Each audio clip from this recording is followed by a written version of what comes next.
কেন্দ্রের বঞ্চনার প্রতিবাদ ও মুখ্যমন্ত্রীকে ধন্যবাদ জানিয়ে কলকাতায় মিছিল করল রাজ্যের দুই মন্ত্রী চন্দ্রিমা ভট্টাচার্য ও শশী পাজা।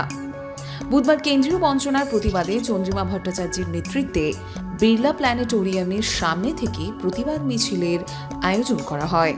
এই মিছিলে স্লোগান ওঠে ১০০ দিনের কাজ থেকে আবাস যোজনার টাকা বকেয়া রয়েছে সেই সব বিষয় নিয়ে। মিছিলটি শেষ হয় ধর্মতলার ডোরিনা ক্রসিং অবধি। এই মিছিলে সামিল ছিল মন্ত্রী শশী পাজা সহ মহিলা তৃণমূল কংগ্রেসের নেতৃত্ব সহ মহিলা কর্মী সমর্থকরাও। মিছিল থেকে স্লোগান উঠছে ১০০ দিনের কাজ থেকে আবাস যোজনার টাকা বকেয়া রয়েছে, কিন্তু কেন্দ্রের বঞ্চনার ফলে অঙ্গনওয়াড়ি থেকে নিয়ে আসা কর্মীরাও তার শিকার হচ্ছেন। অঙ্গনওয়াড়ি ওয়ার্কারদের মাইনে হচ্ছে ৪,৫০০ টাকা, যার ৬০% ওরা দেয়, ৪০% রাজ্য সরকার দেয়। হেল্পার হচ্ছে ২২৫০ টাকা, যা ৬০% ওরা দেয়, ৪০% সরকারকে আমরা রাজ্য সরকার দিই।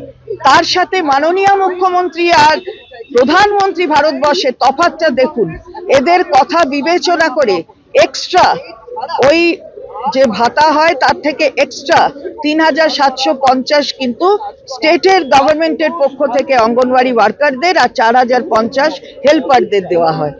একটা বাচ্চার পুষ্টি তার জন্য সারা সপ্তাহে বরাদ্দ হচ্ছে ৩৫ টাকা, তার ৫০% দেয় ওরা, ৫০% আমরা বলছি এন্টায়ার প্রজেক্টটার ৯০% দিক ওরা সেন্ট্রাল প্রজেক্ট, ১০ দেবে রাজ্য সরকার। আর পয়সা বাড়াক, এতে পুষ্টি হয় না, আর এতে অঙ্গনওয়াড়ির মেয়েরা আর সহায়িকারা কাজ করে তাদের সংসার চালাতে পারে না। ওদের নারী বিদ্বেষী চরিত্রটা বারবার বলছি। ৩৩% সংরক্ষণের বিল পাস করিয়ে নিলেই হবে না।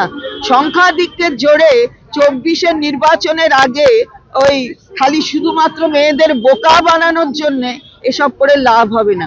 মেয়েরা কিন্তু সমাজকে সৃষ্টি করে, মেয়েদের গর্ভধারণের শক্তি ছাড়া সমাজ সৃষ্টি হতো না। সুতরাং তাদের বোকা বানানো অত সোজা না। রাজনৈতিক উদ্দেশ্যে অনেক সময় এই বিভ্রান্তি ছড়িয়ে বিজেপি নামক যে দল, যারা কেন্দ্রের তো রুলিং পার্টি, কিন্তু এইখানে অনেক সময় অঙ্গনওয়াড়ি ওয়ার্কার এবং যারা সহায়িকা আছেন তাদের মধ্যে একটা বিভ্রান্তি ছড়ায় এবং তাদেরকে বাধ্য করেন পথে নামাতে। আগে বামপন্থীরা তাদের ব্যবহার করত, এখন বিজেপি তাদের মধ্যে একটা বিভ্রান্তি ছড়াচ্ছে। আমরাও সঠিকভাবে তথ্য তুলে এই আমাদের কর্মী এবং সহায়িকা যারা আছেন তাদেরকে এটাই বোঝাতে চাইছি, যদি আইসিডিএস প্রকল্পের ভালোভাবে কাজ করার উদ্দেশ্যে যদি কেউ একেবারে ঠিক মনস্থির করেছেন এবং কাজ করেছেন, সেটা হচ্ছে মুখ্যমন্ত্রী, পরিষ্কার কথা।